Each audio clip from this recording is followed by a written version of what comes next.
Warren Buffett कहते हैं कि if you don't find a way to make money while you sleep you will work until you die. मतलब अगर आप सोते हुए पैसे नहीं कमा पा रहे हो तो आपको जिंदगी भर काम करना पड़ेगा और सोते हुए पैसे कमाने के लिए आपको इन्वेस्ट करना पड़ेगा। इन्वेस्टमेंट करने में एक बहुत बड़ी कंफ्यूजन आती है कि हमें एसआईपी करनी चाहिए यानी हर महीने सिस्टमेटिक तरीके से पैसे इन्वेस्ट करने चाहिए या फिर लमसम यानी एक साथ पैसे डाल देने चाहिए। एसआईपी वर्सेस लमसम, इन दोनों में से कौन सा सबसे बेस्ट है? गाइस, एसआईपी का मतलब होता है सिस्टमेटिक इन्वेस्टमेंट प्लान, जिसमें हम हर महीने एक फिक्स अमाउंट स्टॉक मार्केट में इन्वेस्ट करते हैं। कई लोगों को ये भी कंफ्यूजन होती है कि अगर मैं एसआईपी स्टॉप कर दूं तो क्या होगा? तो इसका आंसर है कुछ भी नहीं होगा। एसआईपी का ऑन ऑफ बटन आपके हाथ में होता है। आप जब चाहे एसआईपी को बंद कर सकते हो और आपकी सारी इन्वेस्टमेंट पर सिर्फ आपका ही हक होगा। वही लमसम इन्वेस्टमेंट में आप एक साथ बहुत सारे पैसे इन्वेस्ट करते हो। जैसे आपके पास अगर 10 लाख रुपए हैं और आप उसे स्टॉक मार्केट में इन्वेस्ट करते हो तो वो एक लमसम इन्वेस्टमेंट होगी। एसआईपी में गाइस हम दो चीजें देखेंगे। पहला तो एसआईपी इन इंडेक्स फंड, मतलब इंडेक्स फंड जैसे निफ्टी 50 या सेंसेक्स में एसआईपी करना कैसा है, और दूसरा किसी इंडिविजुअल कंपनी में एसआईपी करना कैसा रहेगा। इसके बाद हम लमसम में भी यही दो चीजें देखेंगे, लमसम इन इंडेक्स फंड और लमसम इन इंडिविजुअल कंपनी। इसके बाद हम इन दोनों का कंपैरिजन करेंगे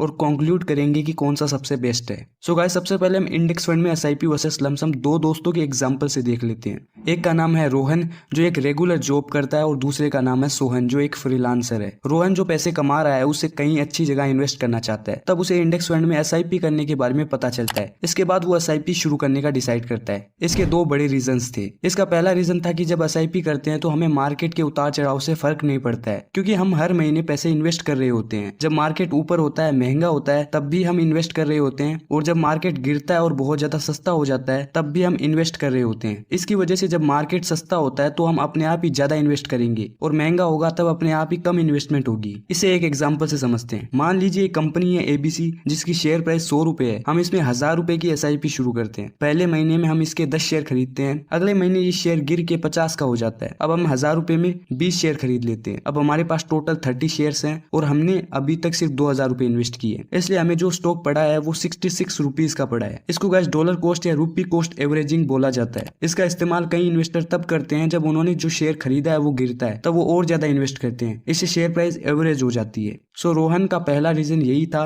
कि उसे मार्केट को टाइम नहीं करना पड़ेगा। दूसरा रीजन था कि उसे इसके लिए टाइम भी नहीं देना पड़ेगा। उसके अकाउंट से हर महीने अपने आप पैसे कट जाएंगे और अपने आप इन्वेस्ट हो जाएंगी, और वो जब चाहे एसआईपी को बंद कर सकता है और जब चाहे अमाउंट को घटा बढ़ा सकता है। सो रोहन एसआईपी स्टार्ट करता है और 10 सालों तक एसआईपी करता है। रोहन पिछले 10 सालों से हर महीने 5000 रुपए की एसआईपी निफ्टी 50 में कर रहा है। वहीं दूसरे दोस्त सोहन ने फ्रीलांसिंग से 10 लाख रुपए कमाए थे। सो वो इस 10 लाख रुपए की लमसम अमाउंट को निफ्टी 50 में इन्वेस्ट कर देता है। तो चलिए अब देखते हैं इन दोनों के इन्वेस्टमेंट का क्या हाल है। रोहन ने 1 जनवरी 2013 से निफ्टी 50 में एसआईपी शुरू की थी। तब से आज तक वो हर महीने 5000 की एसआईपी कर रहा है। अब तक वो टोटल 6,15,000 रुपए इन्वेस्ट कर चुका है और रोहन की टोटल एसआईपी की वैल्यू 11,46,150 रुपए हो चुकी है। उसे अपनी इन्वेस्टमेंट पर 11.7% कंपाउंडेड इंटरेस्ट मिला है, जो कि बहुत अच्छे रिटर्न्स होते हैं। कोई एफडी तो इतने रिटर्न्स कभी नहीं दे सकती है। अगर गाइस यही रोहन 3 अप्रैल 2020 को अपनी सारी इन्वेस्टमेंट को विड्रॉ कर लेता तो कहानी कुछ और ही होती। 3 अप्रैल 2020 को उसकी इन्वेस्टमेंट तो 4,40,000 की होती, लेकिन एसआईपी की वैल्यू 4,38,179 रुपए हो जाती। मतलब आपको लॉस हो जाता, क्योंकि 3 अप्रैल को कोविड की वजह से मार्केट अपनी बॉटम में पहुंच गया था। सो आप इन्वेस्ट तो हर महीने कर सकते हैं, लेकिन निकालने के लिए आपको सही समय का वेट करना पड़ेगा।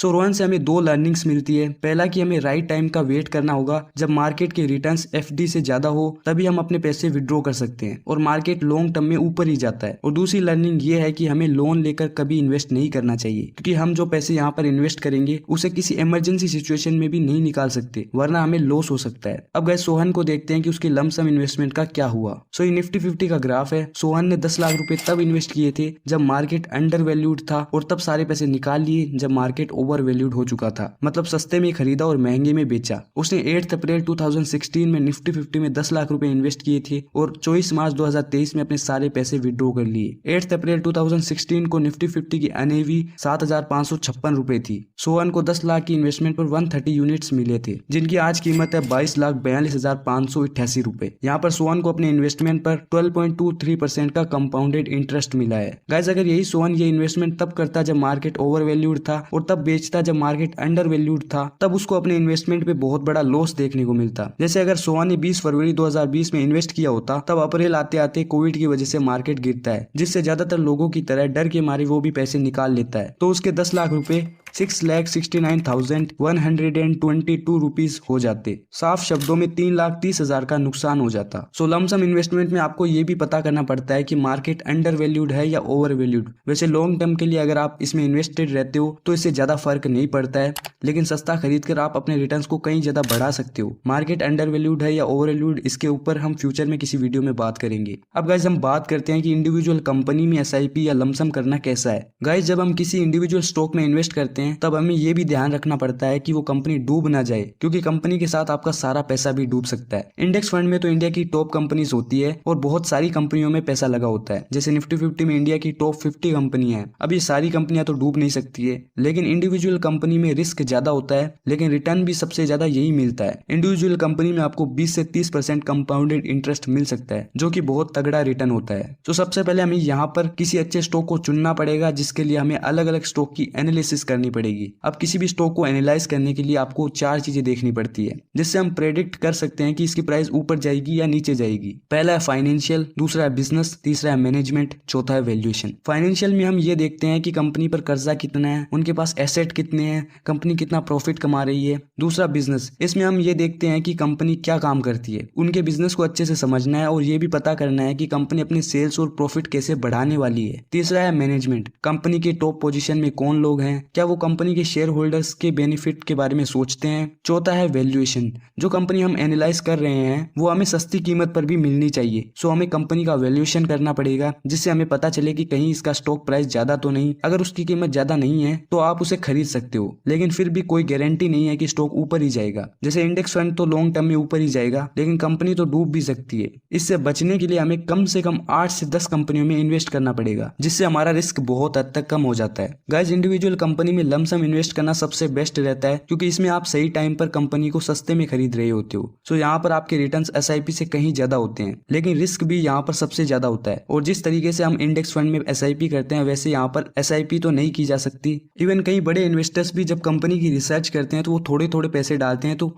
वो इस तरह की एसआईपी करते हैं। लेकिन हर महीने एक फिक्स अमाउंट डालना किसी इंडिविजुअल कंपनी में कोई अच्छा आइडिया नहीं होगा। सो अब हम लास्ट में ये देख लेते हैं कि एसआईपी करनी चाहिए या लमसम। गाइस एसआईपी सबसे बेस्ट उनके लिए है जिनके पास टाइम नहीं है स्टॉक मार्केट को देने के लिए। सो वो डायरेक्टली इंडेक्स फंड में एसआईपी शुरू कर सकते हैं, उनको कोई टेंशन लेने की जरूरत नहीं है, बस आपको लॉन्ग टर्म की गेम खेलनी है। और लमसम दोस्तों उन्हें करनी चाहिए जिनके पास टाइम है, जो पता कर सकते हैं कि इंडेक्स फंड अंडर वैल्यूड है या ओवर वैल्यूड है, उनके पास इतना टाइम है, तो वो लोग लमसम में इन्वेस्ट कर सकते हैं। और मेरा मानना है गाइस आप इन दोनों को ही कर सकते हैं, कोई मनाही नहीं है। आप एसआईपी कर सकते हैं, आप लमसम भी इन्वेस्ट कर सकते हैं टाइम निकाल के। आप चाहो तो एक साल में सिर्फ एक स्टॉक में इन्वेस्ट करो, और ऐसे करते करते आप एक पोर्टफोलियो बना सकते हो। इसके साथ आप एसआईपी भी कंटिन्यू रख सकते हो। सो यही सबसे बेस्ट है मेरे हिसाब से कि आप लमसम एसआईपी कुछ भी कर सकते हो, लेकिन शुरुआत आपको एसआईपी से करनी चाहिए। फिर आप जब सीखना शुरू कर दो तो आप लमसम भी कर सकते हो, और फिर आप इंडिविजुअल कंपनी में भी एनालाइज करना शुरू कर सकते हो, जिससे आपके रिटर्न कहीं ज्यादा बढ़ सके। सो गाइज अगर आपको ट्रेडिंग वर्सेस इन्वेस्टिंग के बारे में जानना है कि ट्रेडिंग अच्छी है या फिर इन्वेस्टिंग, तो लेफ्ट वाली वीडियो पे क्लिक कीजिए। और अगर आपको निफ्टी 50 के बारे में जानना है तो राइट वाली वीडियो पे क्लिक कर दीजिए।